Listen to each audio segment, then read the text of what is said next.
All right, folks. Ghost in the Machine. That's from last week's.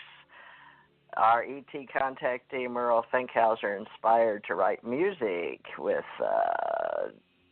Lila, which was by Merle, Merrell. He says Merle, like Merle Haggard, told me, and Finkhauser, and he was a guest last week, and now we have his Ghost in the Machine, and I couldn't find it, so I finally found a button that allowed me to turn down the music, so I guess we were supposed to hear that.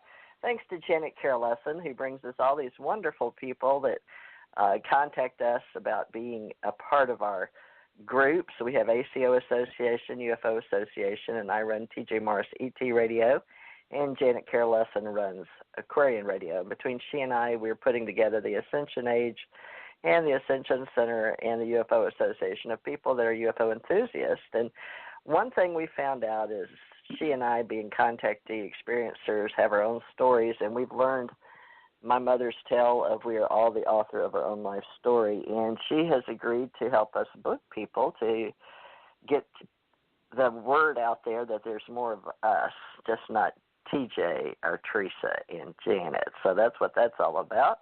And that music, like I said, was compliments of last week's. If you'd like to hear that, you can come over here to Blog Talk Radio. And we have TJ Morris ET Radio here on iTunes, Spreaker, Stitcher, FM Radio, wherever you like to hear your podcast, we're probably there. That's TJ Morris ET Radio. Also, Aquarian Radio, and Aquarian Radio with Janet Lessin is in our Ascension Center, Maui, Hawaii. She calls the Tantra Temple as well. So please look those up, Aquarian Radio, and you'll see a lot more information printed out on aquarianradio.com for Mike Panicello, who's joining us on the first hour, and Annie Gechman, the second hour, and they are both Mutual UFO Network members, so we're proud to work in association with Mutual UFO Network and have since we began this radio station in 2012, June 2012, with MUFON when the captain had it over here at the Dayton, Ohio area. Not Dayton, Cleveland area, Ohio, but I think we're going to have Mike tell us a little more about that. But let me get my co-host and friend of many years in the UFO biz, Janet Lessin. Can you hear me now? I can hear you, TJ, Theresa J. Morris. Exciting show today. Glad to be on again. We have two wonderful guests, Mike Panicello. And if you want, I can tell you a little bit about Mike. I have his bio. It's a short bio, and he's got a lot of information up on aquarianradio.com. We will get that information around to all of our various websites. I was still working on it this morning. Had some computer problems the last couple of days as well. But anyway, I'm over here in Maui, Hawaii, and TJ and I have been working together. Well, we started working back in the early 90s, and then we separated, then we came back together and separated. Life kept taking us roundabout and finding each other over and over again. And so we finally decided to coordinate our efforts, and we're doing group simulcast. I will be putting this up on my network. So by the time this show is done, it's going to be dozens and dozens of places.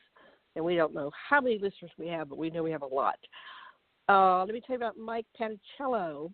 He's been active in the field of ufology for over 20 years, first as a researcher and then as a member of MUFON. He was the state section director of MUFON's Connecticut branch before being promoted to state director of MUFON. Okay, to the state director. So he was the state section director, then the state director. Okay, sorry for the confusion. In Connecticut. And I have a lot of ancestors from Connecticut. He's a member of MUFON Star Team and CAG International Groups, and he's a ham radio operator, and he operates a weekly ham radio net on ufology. He's lectured throughout the state of Connecticut on a variety of UFO-related topics, including history of UFOs in Connecticut, past and present, what are USOs and USO sightings in Connecticut, what is cryptozoology, and cryptozoology in Connecticut, and he's been in the state's largest newspaper, regional state newspapers, podcasts, and he has a B.A. from the University of Connecticut in History and Journalism and a Master's from Trinity College, Hartford in History. So there's articles and a picture of him and more. So back to you, TJ. Thank you, Janet, and glad to have you here weekly. And everybody, this is the time of season where I hope you're getting through the cold flu season, so I may be on mute a lot this program because of my particular coughing episodes. So just to warn everybody in advance, this isn't the perfect show tonight, but we're welcoming MUFON members, and let me get Mike on here. Mike, can you hear me now? This is TJ, Theresa. Hi, yes, I can hear you. Thanks for having me on Good. the show tonight. Thank you, and thank Janet for inviting you as well. So, Mike, Thank you, Janet has given us a front page sort of bio on you.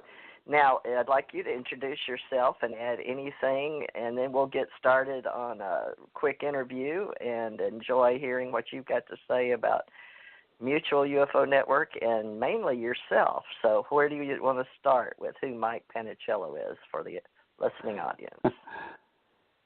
Well, I'm a pretty, I'm not a skeptic, but I'm a real researcher. And when I look at UFO sightings, I don't really believe in just jumping to the conclusion that it's a UFO. I have a very specific process that we use in MUFON to investigate a UFO sighting.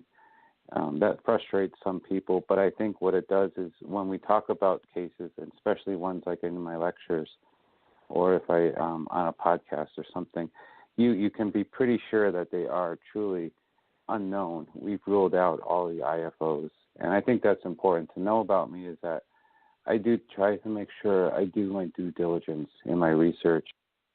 I like to think that I have enough support behind it academically with evidence to make a credible case.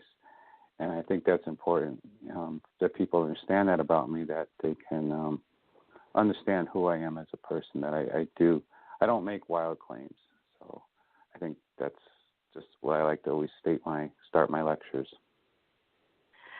All right. Janet, would you like to say anything, or are we going to just do a simple interview, or however you want to go forward with this, Janet? Well, how did you get into this, Mike? What made you get started?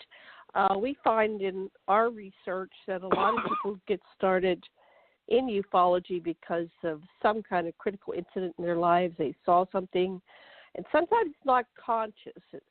There are researchers that go many years until they, come up with, oh yeah, I did see something, or something did happen. But then there's some that never admit it or never access that information. So go ahead, start. What got you started in it? What made you interested? I mean, there's a million things you could be interested in. What brought you down this road to ufology? Well, what brought me into ufology actually was the TV show The X-Files. I liked it when I was a kid. I liked the idea of the storyline. But I also liked a lot of military aircraft when I was growing up. And I used to watch the Learning Channel, back when Learning Channel was actually Learning Channel before it became just reality TV.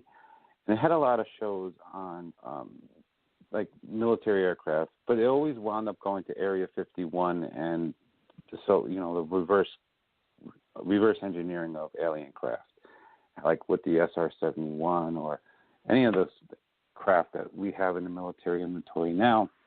And I found that interesting, the link between, if there's these alien craft that came to Earth, they crashed, we took their technology and we built our own aircraft from it.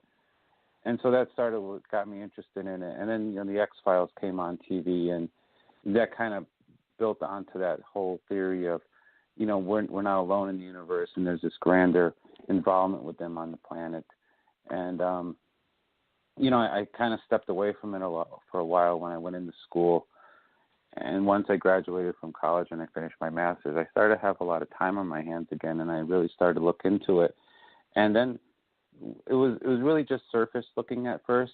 But then, as you probably both know, once you start researching and looking into ufology, you really kind of go down the rabbit hole. And there's just so many branches to go into. I just became engulfed in it. And I mean, the evidence and the theories out there and talking to people, I mean, it's a very rewarding field, and I can't imagine not doing it anymore. So it's definitely a part of my life, and now that I'm through that rabbit hole, I'm never going to go back. Wonderful. What's your first case that you really couldn't figure out, that you decided it was a unidentified object? A case, just like in the yeah, go ahead. Oh, okay. We had a case in Manchester, Connecticut, which, if you were looking at a map, Hartford would be in the center of the state. Manchester is to the east, about a couple miles out. It's about a 20-minute drive. So that'll give you a reference if you're looking at a map to where Manchester is. And it was about, excuse me, I have a little bit of a cold, so if I sound like I'm a little hoarse, I apologize. So it was around 10:30 at night.